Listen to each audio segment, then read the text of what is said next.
ॐ अज्ञानतिमिरान्धस्य ज्ञानञ्जनशलाकया चक्षुरुन्मीलितं येन तस्मै श्रीगुरुवे नमः। हरे कृष्ण। भगवद गीता अध्याय 10 श्लोक संख्या 8। अहं सर्वस्य प्रभवो मत्तः सर्वं प्रवर्तते इति मत्वा भजन्ते मां बुधा भाव समन्विता।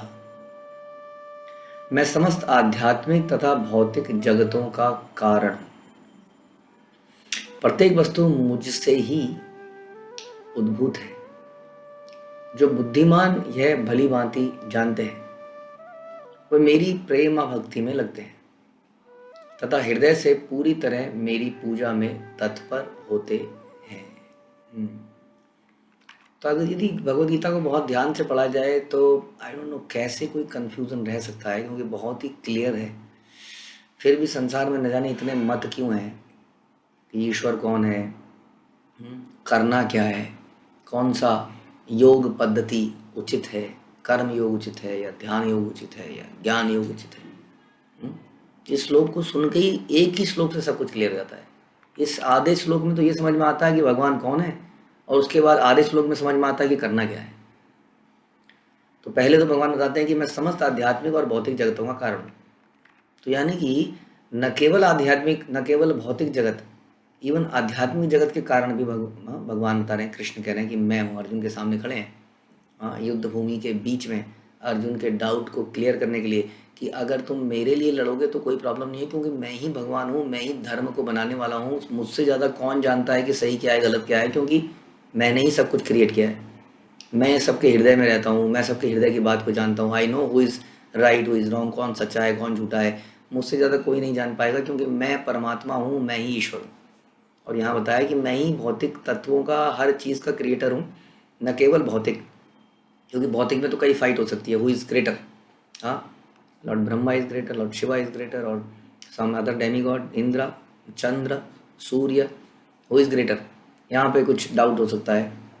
लेकिन not only the material world but spiritual world, आध्यात्मिक जगत का भी कारण मैं हूँ। इसलिए ब्रह्मा जी बोलते हैं कि ईश्वर परम कृष्ण सच्चिदानंद विग्रह अनादिरादिर गोविंद सर्व कारण कारण। ये श्लोक भी बड़ा इंपॉर्टेंट है, ब्रह्म संहिता। ब्रह्मा जी खुद ही श्लोक को बोलते हैं कि ईश्वर परम कृष्ण। ईश्वर तो बहुत हो सकते हैं संसार में, ईश्वर का मतलब होता है कंट्रोलर। अब there are lot of controllers. हमारे घर में भी कोई कंट्रोलर हो सकता है, हमारी मदर या हमारी फादर। ऑफिस में कोई कंट्रोलर है, हमारा बॉस, उसके ऊपर एक और बॉस, वो भी कंट्रोलर है, उसके ऊपर एक और बॉस, वो भी कंट्रोलर है। उस कंपनी का मालिक, उस कंपनी का सुप्रीम बॉस। लेकिन सुप्रीम बॉस एक ही है, सबके बॉस का बॉस का बॉस का बॉस। इसलिए ईश्वर परम कृष्ण, परम ईश्वर कौन है? कृष्ण। सच्चिदानंद विग्रह, यानी कि उनका जो विग्रह है, यानी कि जो रूप है, विग्रह मतलब होता है उनका स्वरूप, वो कैसा है? सच्चिदानंद है, हमारे जैसा नहीं है। यानी कि रूप तो है, ये बड़ी क्लियर होती हैं बातें इससे, कि रूप तो है लेकिन हमारे जैसा नहीं है। वो कैसा है? सच्चिदानंद है, यानी कि वो हमारे जैसा हार्ड मांस का नहीं बना है, वो पैदा नहीं होता है, मरता नहीं है, बूढ़ा नहीं होता है, प्रकृति के नियम उस पर लागू नहीं होते हैं, बल्कि प्रकृति के नियम बनाने वाले वो हैं। तो इस प्रकार से सच्चिदानंद से उनका शरीर बना है, यानी कि इटर्नल है, full of knowledge, full of bliss, आनंद से भरपूर है, ज्ञान से भरपूर है, ज्ञान के सारे स्रोत वही खुद ही हैं और हमेशा रहता है। सच्चिदानंद अनादिर आदिर गोविंद सर्व कारण कारण, मतलब अनादिर आदिर गोविंद, गोविंद के नाम से वो पुकारे जाते हैं। जैसा हम जानते हैं कृष्ण गोविंद के नाम से पुकारे जाते हैं, और उनका कोई आदि नहीं है, यानी कि उनको कोई पैदा करने वाला नहीं है।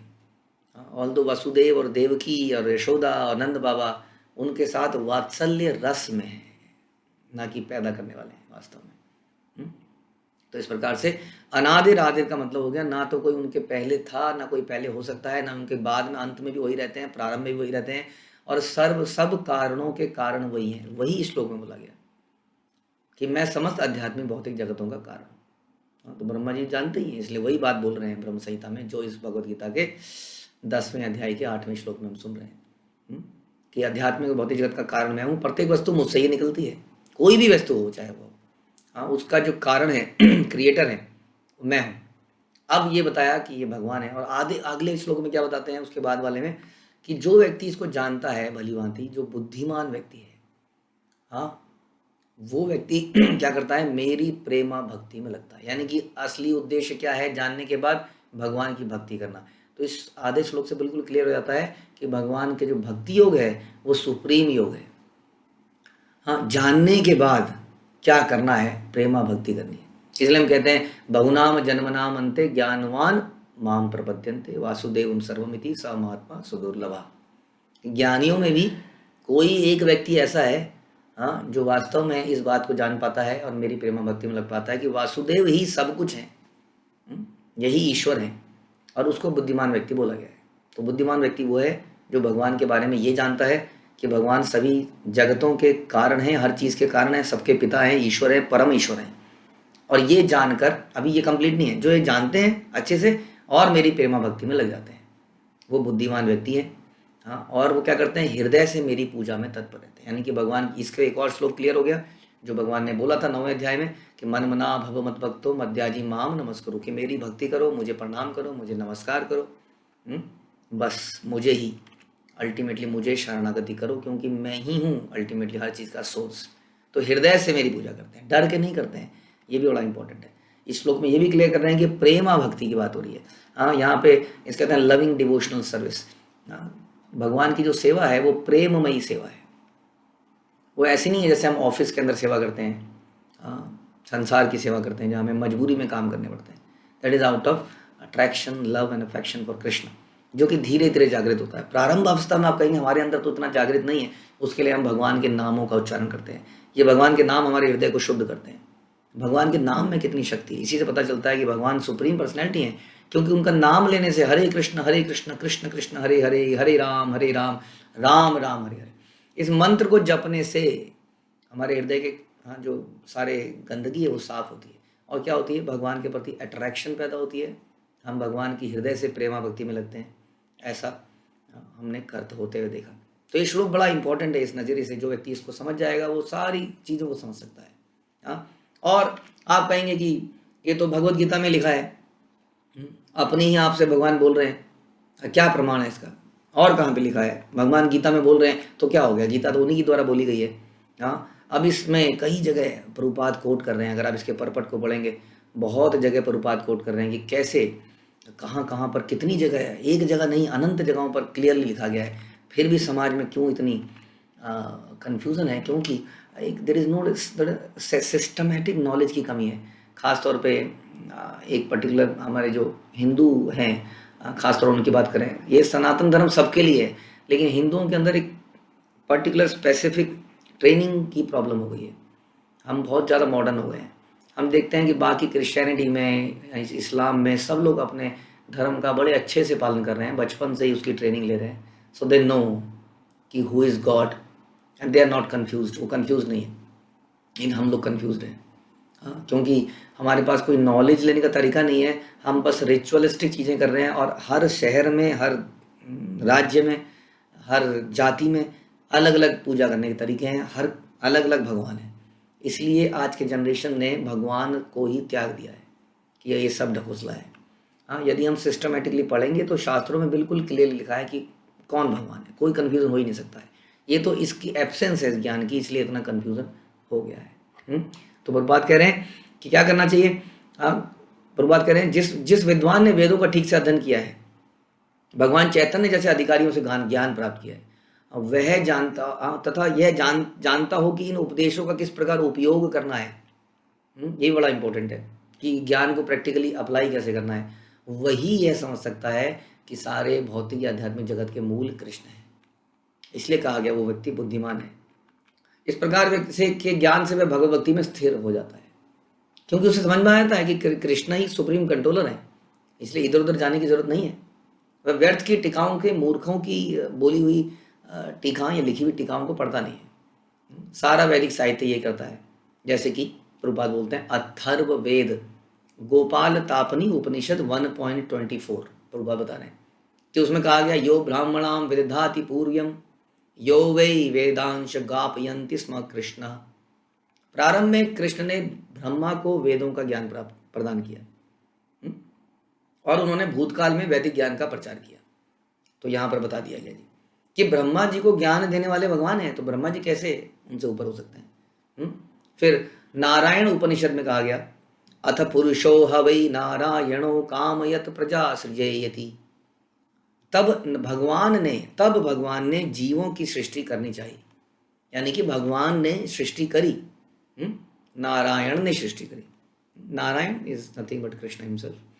उपनिषद में और कहा गया कि नारायणाद ब्रह्मा जायते नारायणाद प्रजापति प्रजायते नारायणाद इंद्रो जायते नारायणाद दृष्टो वसवो जायन्ते नारायणादेकादश रुद्रा जायन्ते नारायणादद्वा दशादित्य।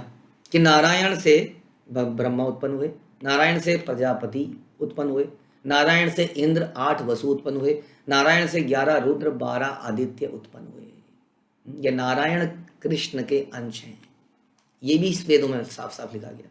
हाँ, जैसे हमने सुना ना अभी ब्रह्म संहिता में, ईश्वर परम कृष्ण सच्चिदानंद विग्रह, कि इस नारायण में भी जो सुप्रीम है वो परम, वो कौन है? वो कृष्ण है। एक और जगह हम भागवतम में सुनते हैं, एक चांस कला पुंसा कृष्णस्तु भगवान स्वयं, कि ये जो जितने भी अवतार हैं, 10 अवतार हम सुनते हैं, और अलग अलग अवतार, ये या तो भगवान के अंश हैं या अंश के अंश हैं। हाँ, लेकिन कृष्णस्तु भगवान स्वयं। हाँ, तो नारायण में भी हमें क्लियर होना चाहिए कि नारायण भी भगवान के अंश हैं। एकला ईश्वर कृष्ण आर सविभृत्य, कि जितने भी और हैं वो क्या हैं? भगवान के दास हैं। एकला, एकमात्र कृष्ण ही सुप्रीम ईश्वर है। वेदों का कथन और क्या है सुनिए, ब्रह्मणयो देवकी पुत्रा, देवकी पुत्र कृष्ण ही भगवान है। अभी देवकी पुत्र तो आपको समझना पड़ेगा, जैसा मैंने समझाया, देवकी पुत्र, देवकी का उनके साथ पुत्र का भाव है। भगवान बोला ना, अनादिर आदिर गोविंदा, उनका कोई आदि हो ही नहीं सकता, तो देवकी उनसे पहले नहीं हो सकती है कि माता पहले होगी। It's not like that. अब नारायण उपनिषद 4 में क्या कहा गया तो ये अलग अलग जगह से प्रभुपाद बता रहे हैं, ताकि ये ना लगे कि नहीं भगवान ने गीता में ही ऐसा लिखा है, खुद ही बोली है ना।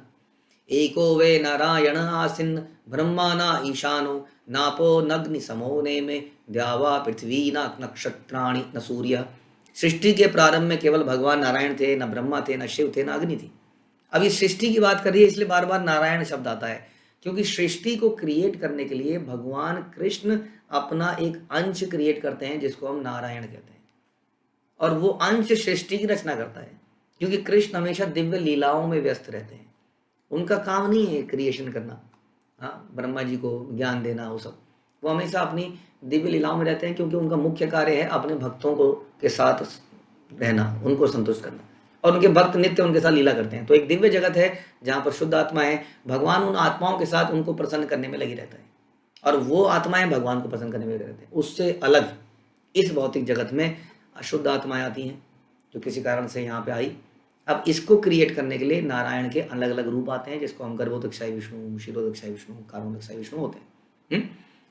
अब महाउपनिषद में कहा गया कि शिवजी परमेश्वर के मस्तक से उत्पन्न हुए।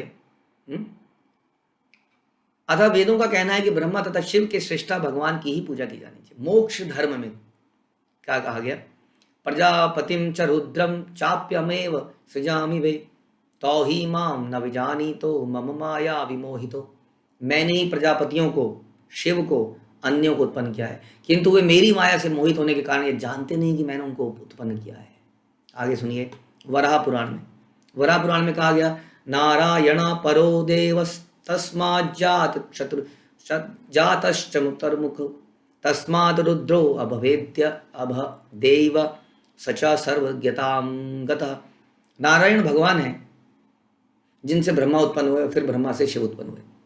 भगवान कृष्ण समस्त उत्पत्तियों के स्रोत हैं और वे सर्व कारण कहलाते हैं। वे स्वयं कहते हैं, क्योंकि सारी वस्तुएं मुझसे उत्पन्न होती हैं, अतः वो सबका मूल कारण है। सारी वस्तुएं भगवान के अधीन है, भगवान के ऊपर कोई भी नहीं है। तो इस प्रकार से यहाँ भी कहा गया। तो प्रभुपाद कह रहे हैं कि कृष्ण से बढ़कर कोई परम नियंता है ही नहीं। जैसा कि हमने सुना, ब्रह्मा जी स्वयं। जो व्यक्ति प्रमाणिक गुरु से या वैदिक साहित्य से इस प्रकार जान लेता है, वो व्यक्ति सारी शक्ति भगवान की भक्ति में लगा देता है, और वो व्यक्ति विद्वान पुरुष कहलाता है। और उसकी तुलना में जो लोग ठीक से नहीं जान पाते कि कृष्ण ही भगवान है, वो मूर्ख सिद्ध होते हैं, क्योंकि वो जीवन का समय व्यर्थ करते हैं। वो उस तरह के लोग हो गए जो पूरे जिंदगी भर पेड़ के पत्तों में पानी डालते रहे, और पेड़ धीरे धीरे सूख गया, पेड़ की जड़ में पानी डालना भूल गए। केवल मूर्ख ही कृष्ण को सामान्य व्यक्ति समझेगा, कृष्ण भावनामृत व्यक्ति को चाहिए कि कभी मूर्खों द्वारा मोहित ना हो, उसे भगवत गीता की समस्त अप्रामाणिक अनऑथराइज्ड टीकाओं एवं व्याख्याओं से दूर रहना चाहिए। क्योंकि उससे उन्हें कन्फ्यूजन हो जाती है, बहुत बड़ी कन्फ्यूजन होती है, और दृढ़तापूर्वक कृष्ण भक्ति में अग्रसर होना चाहिए। तो ये श्लोक बड़ा महत्वपूर्ण है। फिर से यदि हम समराइज करें, इस श्लोक से बिल्कुल क्लियर होता है, और बहुत सारे दृष्टांत यहाँ पर या रेफरेंस श्रील प्रभुपाद हमें देते हैं अलग अलग शास्त्रों से, इसमें साबित होता है कि कृष्ण ही supreme controller, supreme proprietor, supreme enjoyer है। एक और जगह भगवान गीता में बोलते हैं कि भोक्ताराम यज्ञ तपसाम सर्व लोके महेश्वरम, सारे लोगों का ईश्वर, महाईश्वर मैं ही। बहुत सारे श्लोक ऐसे हैं, जगह जगह से समय खत्म हो जाएगा लेकिन वो श्लोक खत्म नहीं होंगे, तो देयर इज नो कन्फ्यूजन। और उसके बाद भगवान बोलते हैं कि करना क्या है, मेरी प्रेमा भक्ति में लगना है, मेरी प्रेममयी पूजा करनी है, तो तुम्हारा कल्याण होगा। इसमें हमारा लाभ है, भगवान को आवश्यकता नहीं है, इसमें जीवात्मा का लाभ है। क्योंकि एक पुत्र का यही काम है कि पिता की प्रेमा भक्ति करे, प्रेम का संबंध बनाए, और हमारे सुप्रीम फादर हैं कृष्ण, तो उनके साथ हमारा प्रेम का संबंध हो और उनकी हम सेवा करें। ये जीवन का उद्देश्य है जो इस श्लोक से निकलता है। हरे कृष्ण। श्रील प्रभुपाद की जय, भगवद गीता की